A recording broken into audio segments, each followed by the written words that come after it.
रसूल अल्लाह ने 5 खूबसूरत हदीसें बताई। नंबर 1, तुम में से बेहतरीन शख्स वो है जो न किसी को तकलीफ दे और न किसी की तकलीफ का जरिया और सबब बने।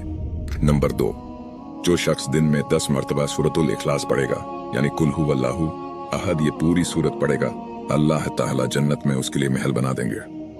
नंबर 3, जो शख्स हर फर्ज नमाज के बाद 1 मरतबा आयतुल कुर्सी पढ़ने का मामूल बनाएगा, तो उसके और जन्नत के दरमियान सिर्फ मौत का फासला होगा, यानी वो शख्स मरते ही सीधा जन्नत में जाएगा।